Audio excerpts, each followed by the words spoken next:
చూస్తున్న ప్రేక్షకులకు మరియు ఫౌండర్ మిత్రులకు మరియు అందరికీ ప్రతి ఒక్కళ్ళకి పేరు పేరున ధన్యవాదములు మరియు గుడ్ ఈవినింగ్ అండి, శుభ సాయంత్రం అండి.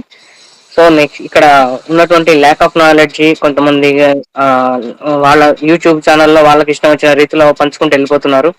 వాళ్ళని మీరు ఫాలో అవ్వద్దు. ఫస్ట్ ఆఫ్ ఆల్ నేను రిక్వెస్ట్ చేసేది ఏంటంటే, నాకు కానీ ఎటువంటి ఆర్థిక పరమైన లావాదేవీలు కానీ బెనిఫిట్స్ కానీ లేవు అని గమనించి మా యూట్యూబ్ ఛానల్ని ఫాలో అవ్వాల్సిందిగా రిక్వెస్ట్ చేస్తున్నాను. ఎవరైనా నెగిటివ్ పర్సన్స్ ఉంటే మా లైవ్ వెబినార్స్ చూడక్కర్లేదు. మాకు ఓన్లీ ఫేవరబుల్ గా, కంపెనీకి ఫేవరబుల్ గా సబ్జెక్ట్ ఎంతో కొంత నేర్చుకున్న ఫౌండర్ మిత్రులకు మాత్రమే అప్డేటెడ్ గైడ్ లైన్స్ ఇవ్వడానికి మాత్రమే మేము ప్రయత్నం చేస్తున్నాం. మా వంతు ప్రయత్నం ఇది. కొన్ని కుటుంబాలకు భవిష్యత్తును మంచిగా తీర్చిదిద్దే లెవెల్లో కొంతమంది చేసే ప్రయత్నంలో మాది ఒక ప్రయత్నం. మేమే ప్రొఫెషనల్స్ అని మేము చెప్పట్లేదు. మేము ఇచ్చే ఇన్ఫర్మేషన్ మీకు తెలుగులో అర్థమయ్యే విధంగా 2 రాష్ట్రాల కొరకు మాత్రమే, మా వెల్ విషర్స్ మాత్రమే ఇది. దీని ద్వారా నేను ఇచ్చే సందేశాలన్నీ గమనించాల్సిందిగా, గుర్తించాల్సిందిగా నేను రిక్వెస్ట్ చేస్తున్నానండి. సో ఇక్కడ గమనించాల్సింది ఏంటంటే, విక్టరీ విత్ యాష్ అనేది ఓన్లీ బ్రిడ్జ్ అని చెప్పారు. సో ఇక్కడ మనం రిజిస్ట్రేషన్ చేసుకునేది ఓన్లీ ట్యూటోరియల్ లో మాత్రమే రిజిస్ట్రేషన్ చేసుకుంటున్నాం. ఇది ఒక ట్యూటోరియల్ మాత్రమే. ట్యూటోరియల్ అంటే ఎంతమంది అయినా రావచ్చు, ఎక్కడి నుంచి అయినా రావచ్చు, ఎవరైనా రావచ్చు. బిఫోర్ దట్ కంపెనీ స్ట్రాటజీ ప్రకారం, కంపెనీ వ్యూహం, స్ట్రాటజీ అంటే వ్యూహం ప్రకారం కంపెనీ ఏం చెప్తుందంటే, ఫస్ట్ మన ఫౌండర్షిప్ ఉన్న వాళ్ళందరినీ రిజిస్ట్రేషన్ చేసుకున్నాక మార్కెట్ లోకి వెళ్ళడం కోసం రెడీ చేసుకున్నటువంటి ప్లాట్ఫామ్ ఇది. దీని ద్వారా ట్రైన్ అప్ అయ్యి మన కొత్త వెబ్సైట్ లోకి వెళ్ళి అక్కడి నుంచి మన టూల్స్ తీసుకుంటాం. అక్కడ టూల్స్ తీసుకొని మార్కెట్ లోకి వెళ్ళేటప్పుడు ప్రతి ఒక్కళ్ళు కూడా విక్టరీ విత్ యాష్ లోనే రిజిస్ట్రేషన్ అవ్వాలి. దీనిలోనే పర్మనెంట్ గా రిజిస్ట్రేషన్స్ ఉంటాయి. వరల్డ్ వైడ్ ఎవరికైనా అలౌ ఇక్కడ.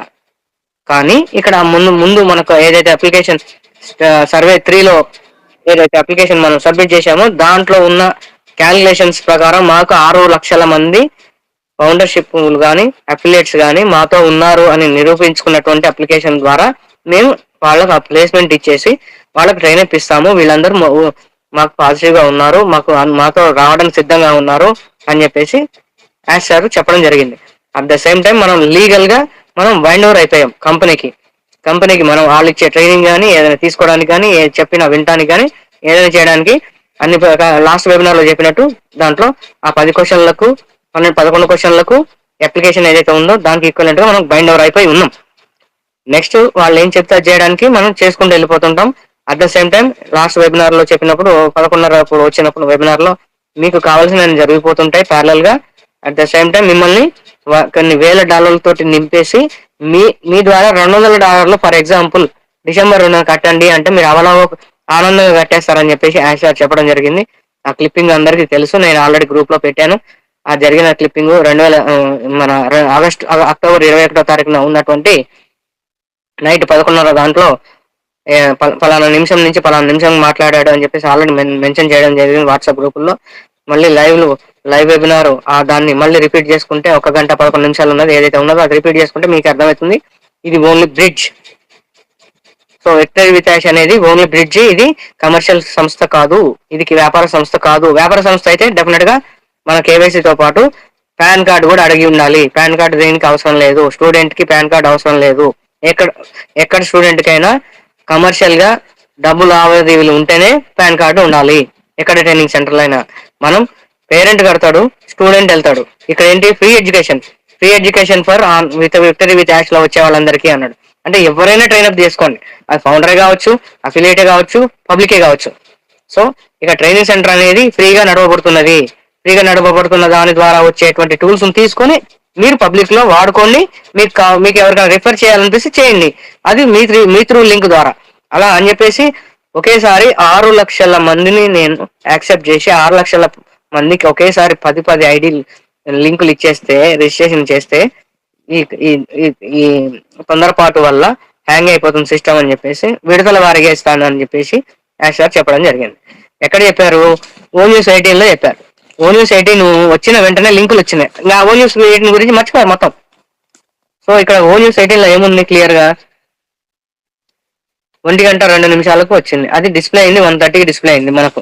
1:02 5వ తారీఖున ఉదయం కార్తీక పూర్ణిమ ఆ రోజు అంతా హడావిడిలో ఉన్నారు. అదే టైంలో వచ్చింది. అట్ ద సేమ్ టైం లింకులు వచ్చాయి చేసుకోండి అని చెప్పేసి సర్క్యులేట్ చేయడం జరిగింది. ఇక్కడ ఎటువంటి టీమ్ బిల్డప్ అయితే లేదు, దీంట్లో టీమ్ బిల్డింగ్ లేదు, దీంట్లో ఎటువంటి స్ట్రక్చర్ అలాంటి చూపడానికి లేదు. ఎందుకంటే as per court order judgement లో ఉన్నటువంటి గైడ్ లైన్స్ ప్రకారం అట్లాంటివి ఉండకూడదు. కాబట్టి ఇక్కడ మనం కోర్టుకు సంబంధించిన డాక్యుమెంట్ కూడా ఒకసారి మనం రిఫర్ చేసుకోవాల్సిన అవసరం ఉంది. దాని ప్రకారం ఇక్కడ స్ట్రక్చర్ కానీ అక్కడ అలైన్మెంట్ కానీ అక్కడ ఉన్నటువంటి స్ట్రక్చర్ కానీ ఆఫర్స్ కానీ ఎటువంటి కానీ ఇక్కడ రావు అన్నారు. అంటే ఇక్కడ తీసేయబడలేదు, ఇక్కడ కనబడవు. మనకు కావాల్సిన బెనిఫిట్స్ ఏ రూపంలో రావాలో బహుమతి రూపంలో ఏదో రూపంలో యాజ్ పర్ లీగల్ ఏజెంట్ వస్తాయి. కాకపోతే ఏంటంటే ఇటువంటి కేసుని మళ్ళీ రిపీట్ అవ్వకుండా చూసుకునే దానికి ఇచ్చినటువంటి ప్లాట్ఫామ్ విత్ జాగ్రత్తలతోటి తీసుకెళ్తున్నారు. సో కాబట్టి కంపెనీ ఏం చెప్తుంది అనేది ఆలోచించండి. కంపెనీ ఏం చెప్పింది సీక్వెన్స్ గా 1వ తరగతి చదివిన తర్వాత 2 తర్వాత 3 తర్వాత 4 అట్లా ఎలా వెళ్తామో చదువులో కూడా అలానే వెళ్ళండి. అలానే వెళ్తేనే మీకు అర్థమవుతుంది అని చెప్పేసి కంపెనీ చెప్తుంది. ఎందుకంటే ఇక్కడ స్ట్రాటజీ అన్నప్పుడు వ్యూహాత్మకం స్ట్రాటజీ. ఇప్పుడు కార్పొరేట్ సంస్థల్లో పర్చేజ్ అని ఉంటది, స్ట్రాటజిక్ పర్చేజ్ డిపార్ట్మెంట్ అని. పర్చేజ్ వేరు, స్ట్రాటజిక్ పర్చేజ్ డిపార్ట్మెంట్ వేరు. రెండింటికి తేడా కార్పొరేట్ స్థాయి వ్యక్తులకు మాత్రమే తెలుస్తుంది. ఇక్కడ మేము చెప్పమని కాదు, చెబుతాం. కాకపోతే ఏంటంటే పర్చేజ్ డిపార్ట్మెంట్ దాని హెడ్ వచ్చేసి స్ట్రాటజిక్ పర్చేజ్ డిపార్ట్మెంట్ ఒక మెంబర్ లాంటి వాడు అనమాట.